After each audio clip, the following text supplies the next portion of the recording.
자, 그러면 후반전 바로 출발해 보도록 야. 하겠습니다. 윤석열 대통령이 오늘 지역 상권 활성화 방안을 밝혔는데 그 방안이 무엇이냐?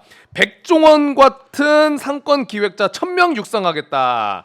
배달 수수료 인하하겠다. 노쇼 방지하겠다. 이런 방안들을 발표했습니다. 이게 자영업자들한테 얼마나 도움이 될 수 있을지 우리 안진건 소장님 모시고 함께합니다. 소장님.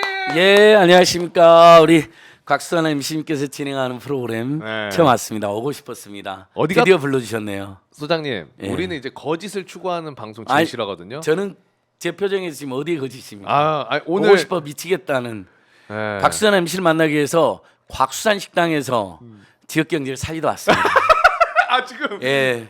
여의도 곽수산에 있다고 그럼요. 하셨어요? 와. 아니 백종원 씨 1000명 투입해도 상권은 안 살아나요. 그러면 어떻게 해야 됩니까? 국민들 1000만 명, 2000만 명이 네. 주머니에 돈 쓸 돈이 있을 때 그게 맞아. 야 오늘 회식 가자. 그렇죠. 1차만 아니라 2차 가자. 그렇죠. 야 오늘 좀 달리자. 그렇죠. 오늘 모이자. 음. 이래야 상권이 살아나죠. 백종원 선생님이 좋은 일 많이 하시지만 그분 1000명 된다 해서 없는 돈을 쓸 수 있습니까? 그렇죠. 당연히 곽수 MC님도 갑자기 저쪽 백종원 씨가 살린 상권이래. 갈 수 있나요? 돈 없으면? 못 가죠. 그냥 그림에 죽어 떡 떼줘. 내가 죽어 내 돈이 있는데. 없는데? 응. 예. 아니 근데 방금 제가 설명드렸던 것처럼 오늘 충남 공주에서 민생 토론회 열고 뭐 배달 수수료 소상공인 관련해서 예산 증액 뭐 이런 이야기들 했거든요. 네. 여기 그래도 좀 칭찬할 만한거나 혹은 의미 있다라고 보시는 게 있으세요? 솔직하게. 글쎄요 하나도 없어요. 뭐 다 이미 이야기 나온 거고 빵점짜리들인데. 빵점짜리. 다만 이제 그 모바일 상품권 수수료를 좀 줄여준다거나 음. 정산주기 우리 IMF 사태로 엄청나게 충격을 받았잖아요. 그렇죠. 이게 예를 들면 요즘 신용카드 우리가 결제하면 이틀 후나 3일 후면 신용카드에서 돈을 먼저 입금해 줍니다. 우리는 한 달 후에 내고 그러잖아요. 네네. 얼마나 좋아요. 그러니까 쿠팡은 늦게 주고 또 IMF는 더 늦게 줘서 문제가 됐는데 네. 뭐 그 정도는 의미가 있고 이미 근데 발표된 대책이죠. 특히 자 배달의 민족 한번 보자고. 배달 수수료. 배달 수수료.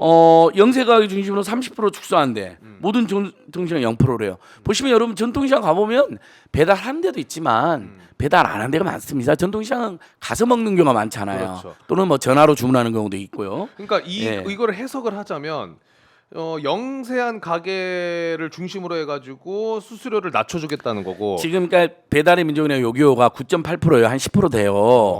그러니까 엄청 부담되잖아요. 그렇죠. 2만 원 팔면 2,000원 수수료 빠져나가고 나머지 배달 대행료까지 주고 신용카드 가맹 수수료하면 7, 8천원 빠져나가니까 많이 빠지네. 죽겠다. 네. 특히 배달 앱 수수료는 중간에 잠깐 연결해 주는 것뿐인데 그렇죠. 2만 원인데 10% 2천을 떼가는 거니까. 음. 그다음에 광고비도 별도로 이제 우리가 신청해서 광고비까지 내는 경우도 있잖아요. 그럼 그게 부담이 비싸다 더 그러더라고요. 늘어나잖아요. 네. 근데 자 거기서 영세가게 30% 줄여준다는 건 10% 수수료를 7% 정도로 줄여준다는 거잖아요. 그러면 큰 그러니까 의미가 없네. 자 2만 원에서 1,000원 떼나가는 것을 이제 2,000원 떼간 것을 1,400원 떼간다는 건데 안 하는 것보다는 낫죠.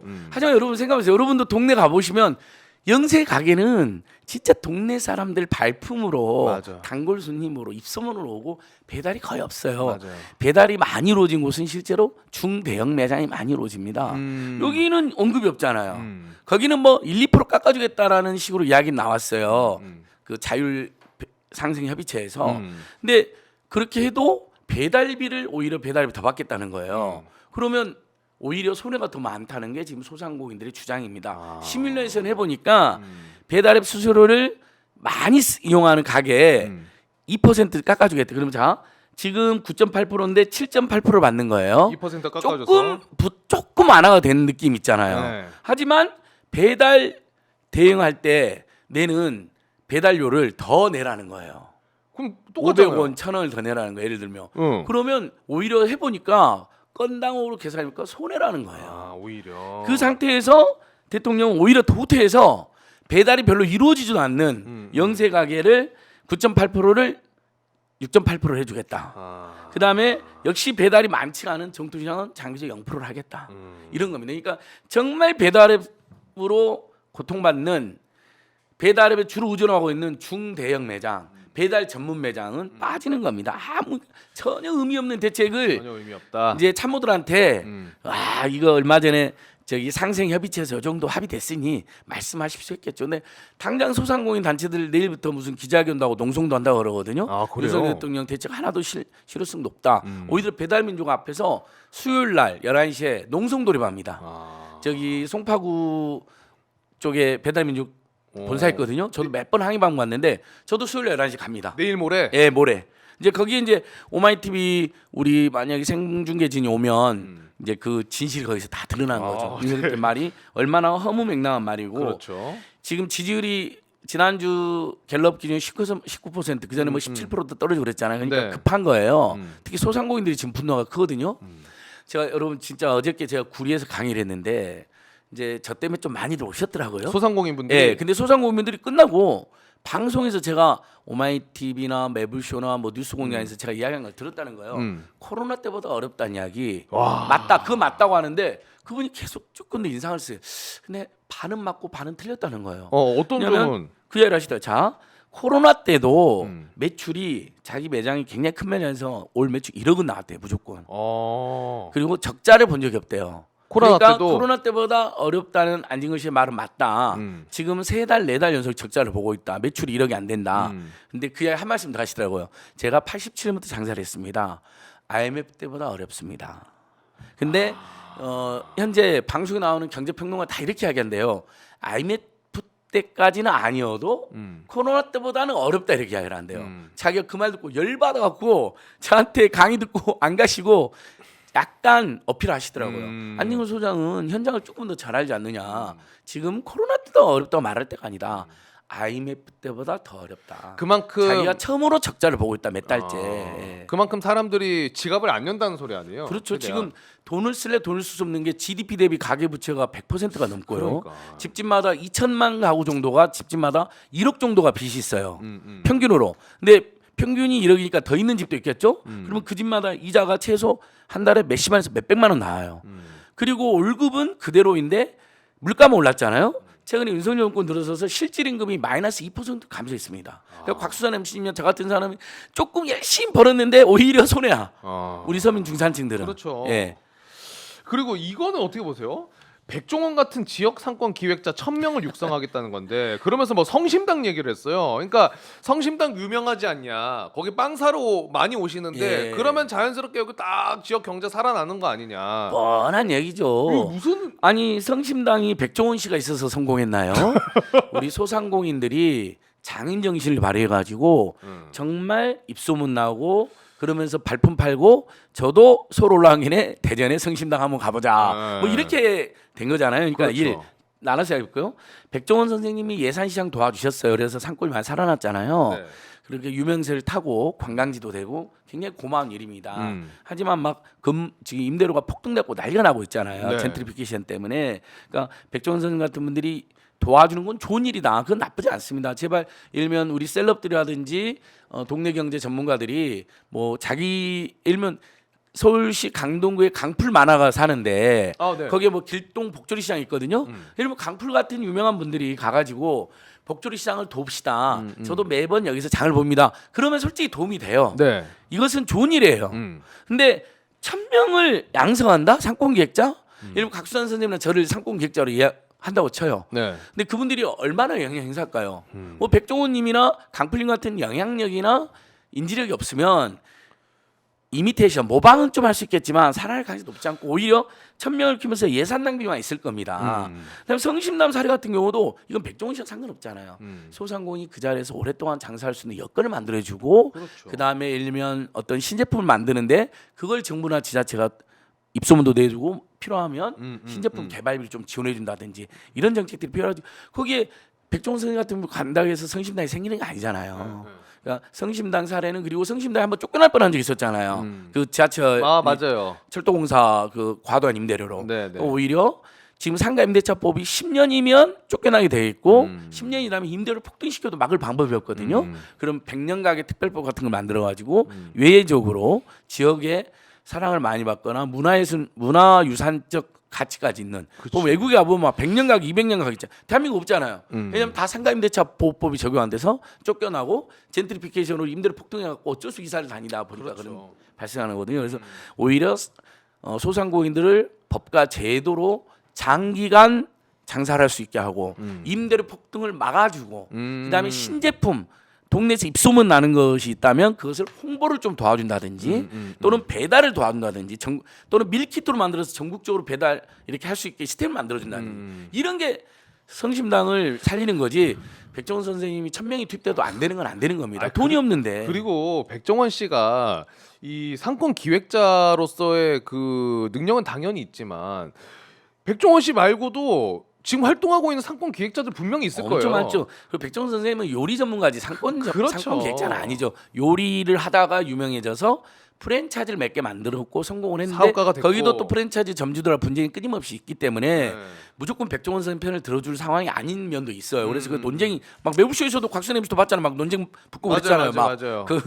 막 백종원을 비판하는 사람도 막 나오고 그렇죠. 그러니까 그런 아무튼 백종원 선생 같은 역할은 그래도 인지도이 높은 분들이 전통시장을 살립시다. 이건 매우 고마운 거예요. 그렇죠. 그러니까 그리고 그렇게 해서 예산시장이 성공한 사례도 있기 때문에 그런 사례를 발굴하고 확산하자는 문제의식은 괜찮아요. 하지만 1,000명의 상권 기획자를 만든다 해서 전통이 살아나는 건 아니다. 먼저 국민들이 돈을 쓸 수 있어야 된다. 소득이 늘어나야 된다. 주머니를 채워줘야지. 그렇죠. 그다음에 빚의 노예에서 벗어나야 된다. 이자 다 내면 낼 돈이 없는데 우리나라 가구 지금 400만 가구 가까이 가요.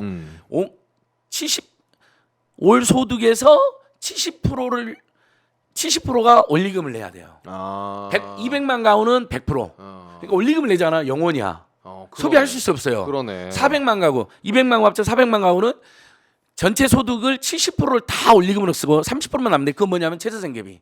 그분들이 소비하겠어요? 외식하겠어요? 심지어 전통시장 가는 것도 못하죠. 맞아요. 그리고 전통시장도 지금 물가가 너무 올라가지고 시장도 상인분들도 싸게 팔기가 어려운 상황들이 그럼요. 많아요. 원자재 자체가 특히 올라버리니까. 우리가 전통시장 식자재를 많이 파는데 선생님 여러분 사과 10,000원 얼마 전에 보셨잖아요. 배추 한 통 2,000원, 아니 2만 원. 시금치 한 단 12,000원. 맞아요. 그러면 사람들이 가서도 안 삽니다. 그러니까 오히려 지역 화폐 같은 것을 이럴 때 예를 들면 이재명 대표가 민생회복지원금 25만 원 지급된다. 사용가좀 100만 원 지급되잖아요. 그럼 이분들은 소비하지 말아도 동네가 쓰죠. 그렇죠. 전통시장도 갈 거고 외식업체도 갈 거고 그래야 살아나죠. 그다음에 지역 화폐 같은 거 지금 이번 예산에 정부가 증액을 동의 안 해줘갖고 지금 영원으로 돼 있거든요. 안 그래도 그 여쭤보려고 이대로 가면 그랬는데. 영원 되는 거예요. 네. 근데 지역 화폐로 얼마 줬냐? 우리가 10만 원어치 사면 11만 5천 원을 넣어줘요. 예를 들면 15,000원짜리 할증이 돼요. 얼마나 소비자한테 도움이 돼요. 그렇죠. 그다음에 대기업 마트에서는 못 써요. 다 진짜? 전통시장이나 재래시장이나 동네 상점가 있으면 쓰는 거예요. 그럼 그분들도 얼마나 도움이 되겠어요. 그럼 진짜 윈윈이네. 네, 서로. 완전 윈윈이에요. 지역화폐는 심지어 전남 강진구는 지역화폐로 아동수당을 줘요. 그러니까 출생률도 2배 가까이 뛰었어요. 그리고 그분들이 열심히 애들 용품을 사겠죠. 애들 먹을 걸 먹이겠죠. 온 가족이 가서 그러니까 동네 상권도 살아났어요. 그리고 아이들 아까 말한 출생률은 2배 가까이 뛰었어요. 이런 정책을 펼쳐야지 소비가 살아나죠. 근데 지금 이 말씀해주신 지역화폐가 예산안에 반영이 안 돼 있잖아요. 예. 왜냐면 이제 정부에서 안 해주니까. 증액은 우리 헌법에 옛날에 이제 사실 예산이 부족하던 시절에 만들어진 헌법에서 개헌해야 되는데 증액은 무조건 정부 동의를 구하게 돼 있어요. 그러니까요. 근데 정부가 사인 안 해주잖아요. 통과 안 돼요. 지금 여러분 내년에 고교 무상교육 지금 폐기되게 생겼잖아요. 지역화폐도 영원이에요. 그러면 동네 경제 살리고 소비자들에게 할증해줬더니 다 날아가는 거예요.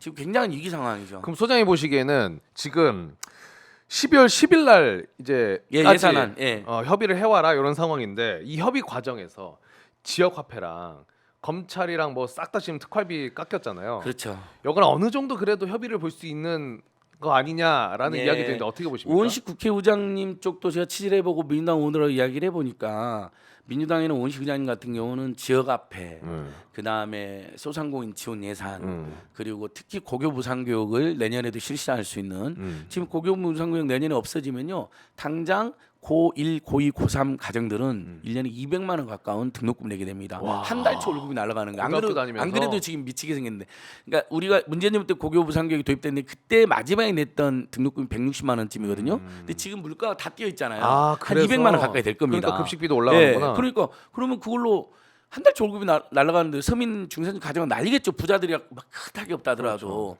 그러니까 이건 반드시 증액을 해야 됩니다. 근데 이거는 진짜 굉장히 필요한데 왜 안 그러니까 해주는 정부가 거야? 본인들이 막 국민의힘 현수막 걸어놨죠. 뭐 고교 무상교육 자기들이 지킨다. 뭘 지켜요? 영혼으로 지금 제출됐는데 거짓말입니다. 근데 이제 이걸 정부가 증액을 안 해주냐? 지들이 야당 탄압하고 권력 남용하고 민주시민들 탄압하고 감시하고 사찰하는데 특수활동비, 특수수사비 이런 게 필요한 거예요. 특정 경비비 이런 거, 특경비 이런 게. 그러니까 그걸 지금 야당이 다 삭감해 버렸잖아요. 대부분. 그렇죠. 그러니까 그게 대한 보복으로 증액도 안 해줘 버린 거예요. 진짜 민생의 발목을 잡는 건 정권과 야당인 거죠. 여당인 거죠. 그러네. 근데 이제 10월 10일까지 연기됐으니까 아마 분명히 이럴 겁니다. 정부 여당에서 뭐 정치검찰 특수활동비 좀만 살려주세요. 경찰 좀만 살려주세요. 막 용사는 특히 대통령이 또 예비비를 살려달라는 거죠. 그렇죠. 그 예비비가 그거잖아요.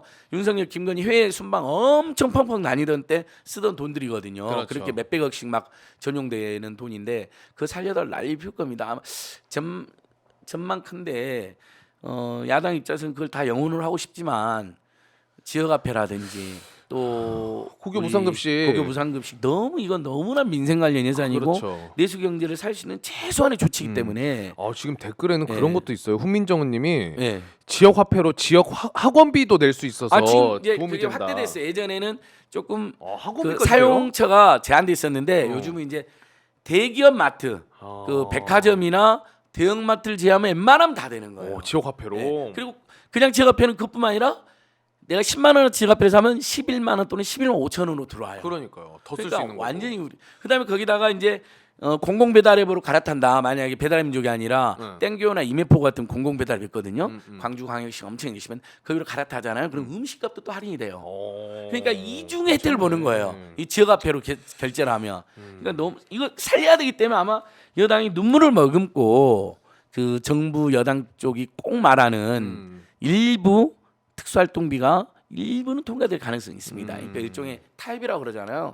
근데 아마 우리 국민들께서 특수활동비 다 깎아야 되는 건 맞지만 또 윤석열 한동훈이 막 검찰할 때 110억을 탕진하고 그러지 않았습니까? 막 소고기 사 먹고 맞아요. 특히 연말하고 크리스마스 때 명절 때 이럴 때 막 몇 억씩 써요. 그거 오늘 지금 한 50분 얘기했습니다. 그러니까 그게 특수활동비입니까? 그러니까요. 그것은 당연히 용돈 준 거 아닙니까? 자기 조직원들 쉽게 말해서 김건희 씨 말이야 하면 우리가 오야붕이라고 그랬는데 오야붕이 꼬붕들한테 용돈 나눠준 거죠. 맞아요. 몇백만 원, 몇천만 원. 야 이걸로 조직 관리해. 야 이걸로 문재인 쳐. 이걸로 조국 쳐. 니들 문재인 이재명 죽이느라 고생 많았어. 오케이.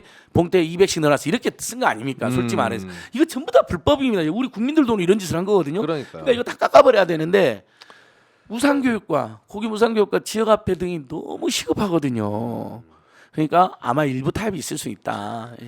오히려 진짜 여당에서는 말로만 뭐 민생 대통령실도 민생 얘기하는데 그걸 제일 크게 반대하고 있고 방해하는 게 대통령실이랑 여당이라는 생각이 들어요. 진짜 이런 거 맞습니다. 보면은. 네. 일단 보세요. 슈퍼리치 감세 엄청 해줘가지고 작년 56조, 올해도 30조, 무려 90조 가까이가 세수가 펑크 납니다. 당연히 그러면 그것 때문에 고교 무상교육도 안 해주려고 그러고 지역화폐도 안 해주려고 하는 겁니다. 이러면 지금 아까 말씀드린 것처럼 서민 중산층 가정에는 민생회복 지원금 같은 거 정말 특효약이거든요. 1인당 네. 55만 원만 전 그 10조 정도면 됩니다. 얼마든지 부자 감세로 몇십 조 감세해 줬는데 그거 안 했으면 민생회복 지원금 주는 거 다 됩니다. 근데 여러분 윤석열 대통령이 뭐라 그랬죠? 그래 10억에서 100억을 달라 그러지 왜 이렇게 국민을 조롱했잖아요. 아니 우리 성대모사 하신 건가요? 예. 네. 저기요 우리 대통령께서는 10억에서 100억을 주려고 하는 마음씨가 아주 크신 분입니다. 한동훈입니다. 안동훈. 제가요? 저는 그런 말 한 적이 없습니다. 네. 윤석열이 그런 말을 했었죠. 기자님들 좀 더 알아보시고 말씀하시면 좋을 것 같습니다. 네. 잠깐만요. 사실관계 확인하셨나요? 예. 그만하시고요. 예. 아니 우리 곽수산 선생님 네. 보면 저도 모르게 웃음이 막 나와가지고. 선생님 근데 그럼 예. 시간이 이제 많이 없어서 예. 하나만 여쭤보겠습니다. 그 윤석열 대통령이 우리나라 이제 경제가 기지개를 켠다. 막 이런 얘기해가지고 그래도 이 경제 쪽은 제가 좀 약해서 예. 그래도 정치는 못해도 경제는 조금 괜찮은가 보구나 했는데 보니까 지금 IMF에서도 그렇고 예. 한국은행 뭐 다 지금 우리 성장률 다 하향 조정했더라고요. 이거 우리 어느 정도 지금 상황인지를 정리를 해주시면 될 것 같아요. 초에 상반기에 뭐 추경호나 한덕수나 윤석열이나 한동훈이 우리나라 경제 살아나고 있다. 상저하고다. 상반기에는 좀 저조만 하반기에 살아나 있는데 그렇지. 그래서 뭐 3% 가까운 성장률 기록한다 했는데요. 계속 하향 조정돼서 드디어는 이제 마지막 전망치 2.4%였거든요. 네. 이제는 2.2%밖에 안 된다 올해. 2.2. 0.2%라 최근에 낮췄습니다. 네. IMF나 한국은행이나 이런 데가요. 그리고 내년은 당연히 올해 경제 성장률이 떨어지면 기저효과 때문에 내년에 많이 성장해야 되잖아요. 그렇죠. 근데 내년은 1.9%. 이 올해보다 더 어렵다는 또 거예요. 떨어져. 이거 근데 어떻게 이 되는 기관들이 다 일관되게 이야기하는 게 있어요. 한국이 수출로 먹고 나는 나라에서 수출은 그래도 기복은 있지만 수출은 기본을 하는데 기복은 있지만요. 하지만 내수가 너무 극심한 침체에 빠져 있다. 내수 상황이. 국민들이 빚이 너무 많고 빚이 많으면 당연히 이자 갚는데 정신이 없고 최저임금이라든지 월급은 거의 상승하지 않았고 오히려 물가가 고물가 고유가 고환율 고금리 때문에 오히려 실질임금 상승률은 마이너스 2%. 그러니까 월급이 오히려 날아간 거예요. 그렇죠. 올해 6월 달에 명목임금은 우리나라 국민 평균 임금이 400만 원이 나왔거든요. 근데 실질임금은 350만 원. 50만 원이 날아가 버린 거예요. 물가 때문에. 이런 상태니까 당연히 돈을 안 써요. 그렇죠. 실제 돈이 없어요. 그리고 하위 소득자들은 적자 가구와 수두룩 가구요. 이게 통계로 다 잡히잖아요. 그러니까 사람들이 돈 없으니까 이제 신용카드 론을 하잖아요. 우리가 마지막에 하면 카드론 가잖아요. 우리 네. 저도 청년 때 막 해봤는데 카드론이 42조로 사상 최대치입니다. 지금 카드빚만 42조. 우리 국민들이 사상 최대치예요. 네, 사상 최대고요. 당연히 그러니까 연체가 많이 발생했죠. 그러면 이제 카드론 한 다음에 마지막에 또 막 있어요. 아끼고 아껴놨던 적금하고 보험을 깹니다. 깨요. 그래서 적금 보험 해지율도 사상 최대입니다. 지금이 네, 이게 통계가 다 맞물려 있다니까요. 보험까지 깨는 거면 네. 진짜 끝으로 간 그렇죠. 건데. 그다음에 사업하는 사람들도 미정산 사태가 많으니까 예를 들면 자기가 하청한테 못 받았어. 그럼 재하청이 제재하청한테 돈을 안 줘요. 그래서 미정산하고 체불 임금이 사상 최대인데 체불 임금은 상반기에만 1조 500억. 올해들 연말이면 12월이면 2조가 넘어갔는데 이게 역사상 처음 있는 일입니다. 체불 임금이 2조가 넘어가. 그런데 경제가 좋아졌다. 기지개를 작년에 켠다. 폐업한 업체가 100만 개 역시 사상 최대예요. 올해는 더 된다고 지금 전망되고 있어요. 폐업한 업체만. 근데 경제가 좋아져. 당장 우리 중소기업 중소상공인들이 뭐라 하냐면 길거리에서 윤석열 멱살 잡고 끌어내리고 싶다. 너 우리 가게 와서 한번 봐봐라. 어? 한 달에 매출 1억 나오던 데가 내가 지금 4달째 적자다. 알met보다 힘들다. 근데 이 두 가지 거짓말이죠. 경제가 좋아졌어요. 세계가 주목하고 있어요. 세계가 맞아. 그거 있었다. 세계가 주목하고 진짜 있다. 사람들이 미쳐버려. 세계가 주목하고 있죠. 체불임금 사상 최대, 신용카드론 사상 최대, 쟤네 폐업률 사상 최대. 야, 쟤네 어떻게 이렇게 네. 주목을 하겠죠? 아니 문재인 때까지만 해도 세계 7, 8위권의 경제대국이 완전히 미끄러지고 있네. 어떻게 하면 저렇게 되지 하고 연구를 하겠죠. 한국처럼 되지 말자고. 그러니까요. 기가 막힌 일입니다. 그래서 우리 국민들께서는 뭐 어떻게 하겠습니까? 또 일단은 버텨야 되고요. 그다음에 토요일 날 집회 같은 거 해서 적극적으로 우리 시민들 목소리도 내야 되고요. 네. 또 댓글이라도 달면서 지금의 이 내수를 활성화시킬 수 있는 정책을 안 펼쳐놓으면 백종원이 10,000명, 10만 명이 돼도 다 망한다. 그럼요. 이런 댓글 달아주셔야 됩니다. 예. 진짜 슬픕니다. 슬퍼. 예. 이런 거 얘기 들으면은 아니 우리는 그래도 방송에서 이야기를 하면서 정말 심각하다는 상황 인지는 하지만 현장에 있는 정말 소상공인 분들은 하루하루가 지옥이신 예. 분들이 많이 계실 그러니까 거예요. 오죽하면 저한테 어필하셨다니까요. 아니 뭐 방송에서 뭐 이빠른 소리 하시긴 하던데 반은 맞고 반은 틀렸어요. 현장 다녀보셨어요? IMF 때보다 더 힘들어요. 그러니까요. 코로나 때보다 힘들다고만 말하지 마세요라고 제가 약간의 애정도 있으면서 그렇죠. 안익을 소장님 진짜 이런 사람이다 그러면서 약간의 항변 좀 더 정확하게 현실을 말씀해 주시죠. 네. 제가 어제 반성 많이 들었습니다. 네. 정말 눈물 나더라고요. 알겠습니다. 어쨌든 오늘은 저희가 좀 여기서 마무리를 하고 우리 소장님은 또 소상공인 지역 경제 살리러 예. 또 가셔야 되죠. 그러면 지금 두 군데 네. 두 군데 들려야 됩니다. 여의도하고 영등포 경제 둘 다 떼야 돼. 두 탕 떼야 돼요. 영등포 경제는 영등포도 기다리고 계세요. 지금. 영등포 경제는 예. 그럼 한 11시 서울의 소리 식구들이 기다리고 있습니다. 그래요? 자, 경제는 살리고 몸은 망가져가지만 그래도 이분은 경제를 위해서 달려갑니다. 예. 자, 곽수산의 정치 라이브 여러분 정말 동시 접속 매불쇼 10만을 우리 곽수산의 정치 라이브가 넘어설 수 있도록 힘 모아 주십시오. 네, 고맙습니다. 자, 우리 안지건 소장님이랑 여기서 인사 나누면서 저도 물러가고 내일 저녁 9시에 찾아뵙도록 하겠습니다. 소장님 감사드리고요. 예, 제가 고맙습니다. 네, 조만간에 저랑도 지역 경제 살리러 가시죠. 그러면 곽수산 식당 가셔야죠. 네, 고맙습니다. 자, 저희는 내일 저녁 9시에 돌아오겠습니다. 오늘도 함께해 주신 여러분 대단히 고맙습니다. 감사합니다.